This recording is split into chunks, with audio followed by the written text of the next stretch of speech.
Stuart Read. Peut-être un mot qui vous correspond, c'est paysage culturel. Vous êtes architecte, paysagiste, horticulteur, et justement membre du comité scientifique international ICOMOS-IFLA sur les paysages culturels. Vous avez beaucoup circulé à travers divers jardins dans le monde. Merci beaucoup, et je m'excuse pour ma français, c'est en anglais, s'il vous plaît. I love trees, and I always have. Some of my earliest memories as a child were tree memories, were the cabbage tree outside the front door of my house. And that tree always means home to me.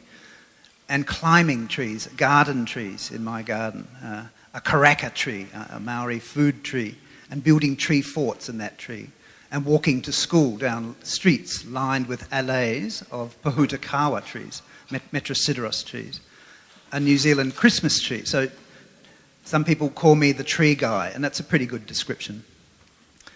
This is a quick glimpse of the too many avenues in Australia. So that's all it is a glimpse, and you've heard about some already. You've also heard a few stats, and thanks to Joanne for putting those so clearly. It was a shocker, and it was a shocker everywhere. But you have the statistics there. One in 5, 20% of the population did not come home, and the population was not large at the time. 60,000 roughly. So from a small community, from a small town, like this small town, those boys who did not come and those families, that was amazing and a walloping impact. They were all volunteers. There were huge debates. There was a lot of acrimony, a lot of difficulty and debate about even joining the army, about conscription, about being a soldier. Not everyone was thrilled about that, and not everyone wanted to lose their boys to perhaps not coming home. So that was bitter and divided the country even before they got here. This is interesting. I live in Sydney, and if you know Sydney a little, the main bay, if you like, the main harbour is called Circular Quay. So here's some soldiers who are obviously on the Somme River in France, but thinking of home, and home meant Circular Quay. Incidentally, that was from an advertising hoarding on Anzac Memorial, the big Sydney Memorial Monument, which is being fixed up, being completed this year and opened last week. That was a billboard. Perhaps I'll read this because English is not everyone's first language. The planting of trees bearing names for the war dead was done in everyday landscapes of hometowns, villages, and cities of the dead. Since in many cases there was no body to bury, no gravestone to erect, planting trees became an act of substitution, a tree for an actual grave. And for many, the planting of a tree was both a private marking of a personal loss and public acknowledgement of that to the community as a whole. For some, that was catharsis, that was healing, that was some kind of healing. For the final loss, for others, it was just the final loss of any hope and acceptance of that death. This is a fuzzy photo, but I wanted to put a couple of Sarah's photos in. This woman is the granddaughter of an Australian general. She's also a great artist and photographer, and I'm not doing her credit, but she has a travelling exhibition of photographs, of beautiful photographs of Australian Avenues of Honour, which has, I gather, been in France. It's been touring Australia. That's one of the Victorian avenues. I won't read this whole page, but I represent the Australian Garden History Society for this talk, and we work in tandem with TreeNet. You'll hear more about TreeNet coming, and I'm using a lot of TreeNet information and pictures in this, but we both have a different approach. What is a war memorial avenue and which war? So I'm only talking about the First World War here. That's our subject of interest, fair enough, but we call those avenues of honour. Memorial avenues are what we call Second World War, so we're not interested in those here, so I won't talk about them. Other war, we're still going to war, Iraq, who can keep up? Afghanistan, we just love war, do we not? And that means more dead, that means more cemeteries, that means more avenues, actually. They're still going on, new ones. But I'm not talking about those. It's also brought up things like groves of trees, groups of trees that are not an avenue, single tree plantings. I'm not talking about those here. Anzac, Turkey and Gallipoli is a huge matter to the Anzac, to the Australian and New Zealand Armed Corps. So boys who didn't come home from Turkey. We have a whole string of what we call the lone pine, single pine trees planted for that battle. I'm not talking about those here.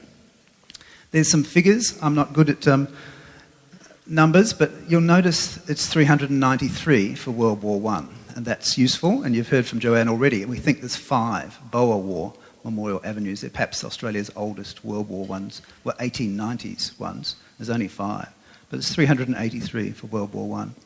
And if you add up all the collective wars up until last week, we seem to be up to about 652 in Australia. Not bad for one little country. And I'm not talking about pines, so I won't mention those. What's interesting is that last paragraph, that in the last 3 years, with 1915's centenary and this centenary, there's been a lot of new plantings, a lot of fixing of old avenues, a lot of filling gaps, a lot of re-commemoration, rededication, and that's been really good. There's been government money floating around encouraging that, and there's been a resurgence of interest and young people interest in avenues, and a lot of renewal, and that's very hopeful, and I hope to hear that that's happening in Europe also. Perhaps it is. We've seen one in Belgium. There's a lot of that going on in Australia, and that's terrific. It's good news. So a quick skip through the history. The first ones, as Joanne mentioned, was 1915. And as usual in Australia, South Australia, the Adelaide, that province, that state, was first. They're always first with radical reform. Women got the vote first in South Australia, and so on. Ditto with avenues. In the hills around Adelaide, Willunga and Mount Lofty and Stirling were the first avenues during the war. Soon after, thanks to Arbor Day, you've heard about Arbor Day and the American idea, the Victorian Education Department instructed and encouraged Victorian schools in that state to plant trees for Arbor Days and to plant memorial trees. Some of them avenues, some of them groves, some of them single, in 1916. So there was a crop of Victorian 1916 avenues in that state. Australia is 8 states, okay, so I'm trying to be national in this talk.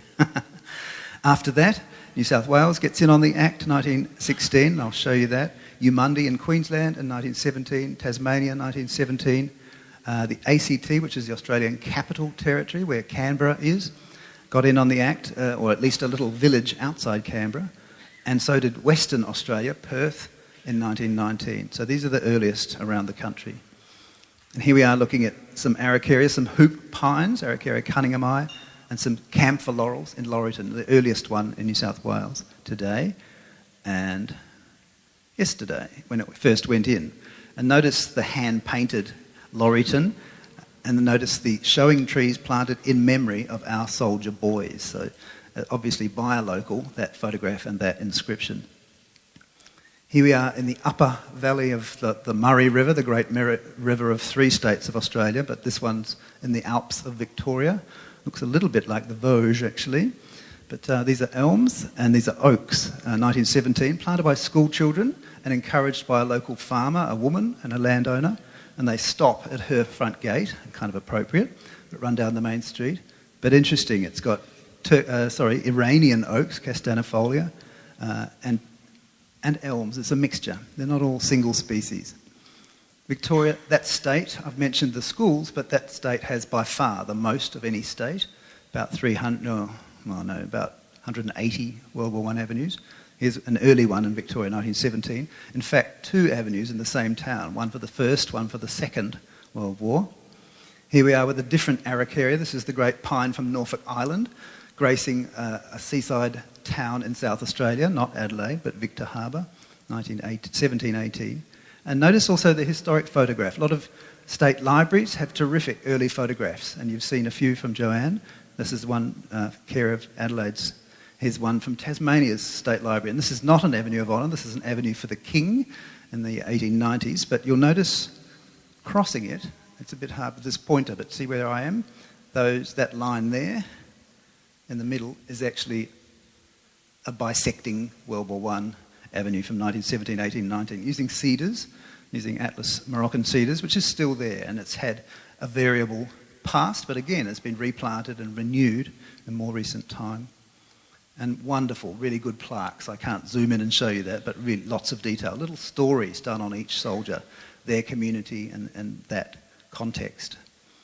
New South Wales, towards the end of the war, 1918, Here we are on the New England Highway, in one of the main streets in Tamworth, a big town.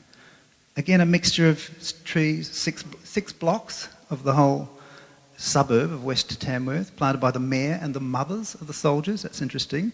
Women play a key role in this, and notice in the end, West Tamworth Girls Club, Women War Workers Association. They had different names. WASPS was another one, Women's Auxiliary Service. These women's organisations were really a key part of Avenues happening and particularly this, I mean, you know this slide, you know this avenue, but this was brought about by the stroppy, the angry and the concerned women and young girls of Ballarat, and particularly what were called the Lucas girls from a lingerie factory, a pyjama and sort of small goods clothing factory. And Ballarat's a big town, quasi-city, but it's also a close town, and this was really interesting, the role of women that pushed that along and got it happening before the men were ready and before the military were ready, and got the VIPs there, and it was all down to Mrs. Lucas of the Lucas factory and her girls, actually. And here it is. It's 22 kilometres. It goes to the next town, which is Learmonth. That's just a map and an early photograph again, a historic photo of a tree guard. There's a good, and I think it's online, plan of management for this, which might be useful as a model. And it goes into, it wasn't one species. It was experimentation of elms, of oaks, of maples, mostly. And the elms did the best in that climate. It's a dry climate. Okay, in Queensland... here we are in 1917 using an Australian rainforest native tree, one of the figs. And Australia has wonderful fig trees. It's monsters of the forest, great vigorous things, but an early one in Eumundi, which is a suburb of Queensland. Here we are again in the high country of Victoria, Corryong, using again an Algerian or a Moroccan cedar, Cedrus atlantica, and some Himalayan, some deodars on the main street, 1918. Oop, I've gone to sleep.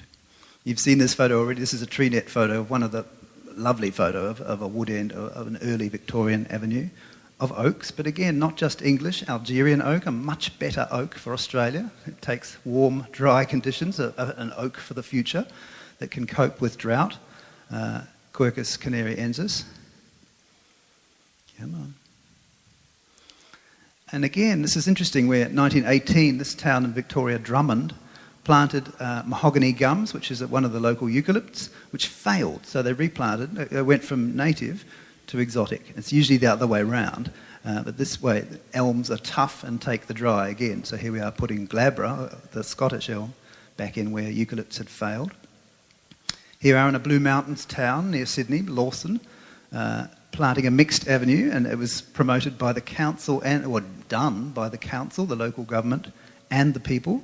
And it's a real mixture, and you'll notice, the Honour Gardens arch at one end and the stone arch, which came later.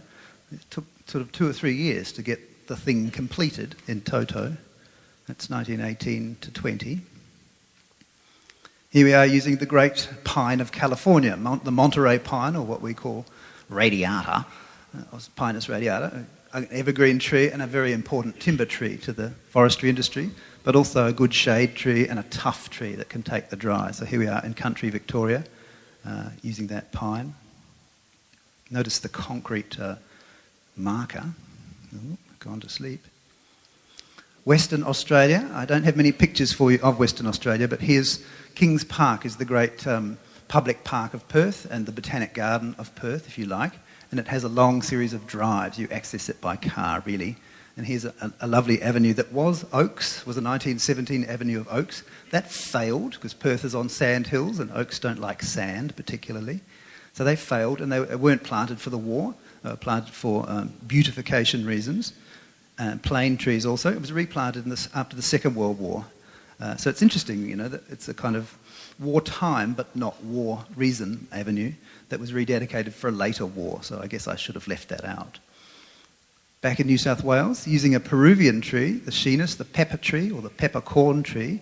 Again, a good tree for hot, dry country and inland off the coast where there's no rain. A good choice, an unusual choice.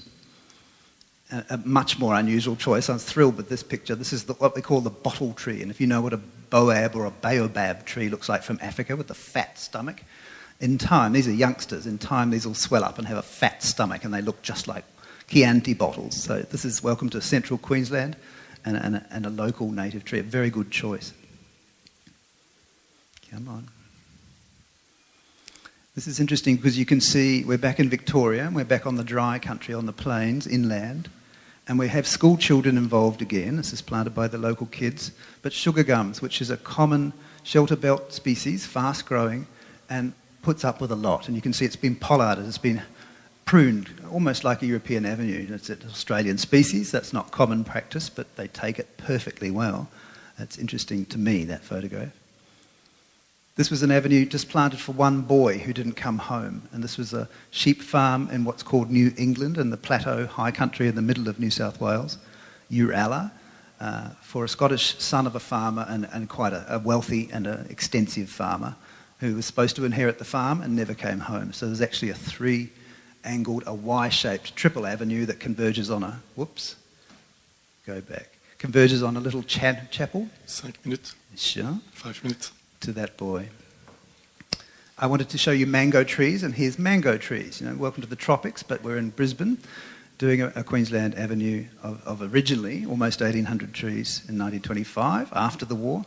The palm makes an entry in some avenues, more usually in groves and singly around war memorials, but has enormous symbolism about life, the tree of life, the tree of death, eternal life, you know, Palm Sunday for Christians, etc. And here it is in two examples. Both cities have major shrines. I've mentioned Anzac Memorial in Sydney. Here's the equivalent, the Shrine of Remembrance in Melbourne. But ignore that and ignore the Botanic Gardens next door, awfully beautiful. Notice the stripe, and the stripe is an avenue of Bhutan cypress that lead the eye straight off the main road out of town, St Kilda Road, and up to that shrine. Here's Sydney's equivalent, surrounded by high buildings. We had poplars, they've now come out, their lifespan's over, and tulip trees, upright tulip trees have gone back in around that just last year. Kings Park I've mentioned in Perth, this is a more famous avenue, is Fraser Avenue, not planted for the war, but planted in the 1930s, and rededicated in the 1960s, but to the First World War. So each tree has a plaque, but the dedication as a war memorial came much, much later.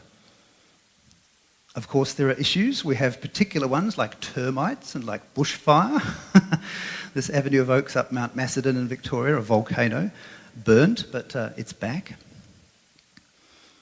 Pruning, and here's the great cypress, the Monterey cypress of California, which graces many a Western Victorian road, being pruned to prolong its life. This tree grows too quick, falls apart and splits. So to have safe trees and safe traffic, you have to turn them into buckets and pumpkins. Here we are with Norfolk Island pines, turning them into sculptures when they die. What do you do when it goes? Some towns are sculpting them and turning them into works of art, into tourist attractions, with good signs, with good explanations of what they were. We'll talk about this more, I'm sure, tomorrow, but I just wanted to mention management plans and road authorities and safety and cars. And of course we love cars, and they get fatter and they get faster. So of course the tree is always the enemy, and the tree always jumped out and killed me. It wasn't me, I hadn't had a drink, and I wasn't speeding. So what is the new spacing that is safer? So putting an avenue back, but wider or more safely. Putting a plaque back, but having more information, telling more stories, as you do, to arouse interest. We're in an age of replanting, of young trees in old places. Here are a few examples in Victoria, and this is how it happens. Petitions, community, concerned, what in Australia we call rat bags, which means agitators, which means protesters, which means getting the attention of those in power to have change. So here's a few examples of that. A motor camp and camping vans all over memorial trees. Is that a good outcome? Perhaps not. You know, the PM is Prime Minister. Here's a bit of a protest outside the Prime Minister's office, a good place to have a protest in Sydney. Shame Parade, where we're cutting down more memorial trees on Anzac Avenue, Sydney, for a stadium, for a football game. Whoops, I wanted to show you this picture if nothing else. Yes, Ankle biters is Australian code for children, because they're small and they can nip at your ankles, right? Ankle biters bring council, that's the local government, to its knees. We love our paperbark trees, these kids are saying, and you leave them alone, Lord Mayor. And here's the smiling Lord Mayor giving in. So the children won. And that's the only reason we got avenues, was concerned people and rat bags. And perhaps that's a good point, just to make as I finish. You can get both of the... 1 minute. Yeah, okay, 1 minute. You can get both of the lists. There's a garden history list, there's a tree net list. They're both on the web. Here's the addresses. I'm sure you might have that already. And I've borrowed lots of photographs off TreeNet, and I'm rather grateful. Oops. Here's the advocacy. There's the other word I wanted to say was advocacy. Rat bag and advocacy. The advocacy page for the Garden History Society. It's online. What are these landscapes at risk? It's about public awareness. You know, do the people even know they're at risk? They probably do not. Good things are happening. In again, Victoria, the government are funding a study and funding state heritage listings of their top most important avenues, like the Ballarat and so on. And that's a jolly good thing. The National Trust, which is a community advocacy group, information group in that state, are nominating all Victorians' avenues of honour, all 200 or whatever it is, as significant trees for their community information register. That doesn't give them legal protection, but it's good. It makes the community realise there are hundreds in our state, and what a good thing.